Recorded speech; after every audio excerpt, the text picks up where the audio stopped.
પહેલેથી જ વીરોની ભૂમિ રહી ચૂકી છે અને તે વીરોની ભૂમિમાં મહાન ક્રાંતિકારી થઈ ગયેલા એવા વીર ભગતસિંહનો જન્મ 28 સપ્ટેમ્બર 1907ના રોજ પંજાબ રાજ્યના લઈપુર જિલ્લાના બંગા તાલુકામાં થયો હતો. વીર ભગતસિંહની માતાનું નામ વિદ્યાવંતી તેમજ વીર ભગતસિંહના પિતાનું નામ સરદાર કિશનસિંહ હતું. તેમના રાજગુરુ અને સુખદેવ એમ બે મિત્રો હતા.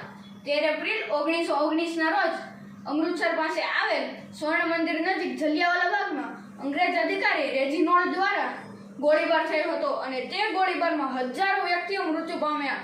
હજારો ભારતીયો મૃત્યુ પામ્યા હતા અને તે મૃત્યુ પામેલા ભારતીયોને જોઈને આ વીર ભગતસિંહનું દિલ દ્રવી ઉઠ્યું અને તેમણે તે મૃતકોના લોહીને અડકીને કસમ ખાધી કે તે ભારતમાંથી અંગ્રેજોને હાંકી કાઢશે. લાલા લજપતરાય અંગ્રેજ દ્વારા થયેલી લાઠીચાર્જમાં મૃત્યુ પામ્યા. 17 ડિસેમ્બર 1928ના રોજ વીર ભગતસિંહ અને તેમના સાથીઓએ અંગ્રેજ પોલીસ અધિકારી સોનસરની હત્યા કરી.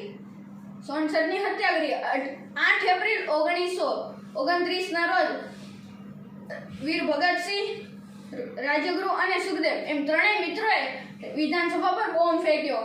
તે ત્રણેયનું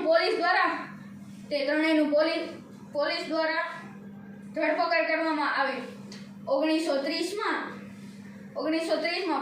કોર્ટ દ્વારા નિર્ણય થયો કે તે ત્રણેયને 1931માં 24 માર્ચે તે ત્રણેયની ફાંસી કરવાનો નિર્ણય થયો ને તે નિર્ણય સમગ્ર ભારતમાં ફેલાતા સમગ્ર ભારતે ઘોર વિરોધ કર્યો આ નિર્ણયનો.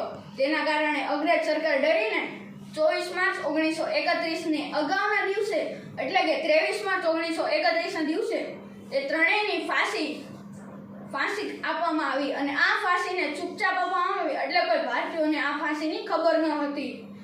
પછી તેઓના અગ્નિ સંસ્કાર સતલજ નદીના કિનારે ફિરોજપુરમાં થયા. આવા ભારત માતા માટે પોતાના પ્રાણ પણ ત્યજી દે એવા ભારત માતાના સાચા સપૂતોને મારા સલામ.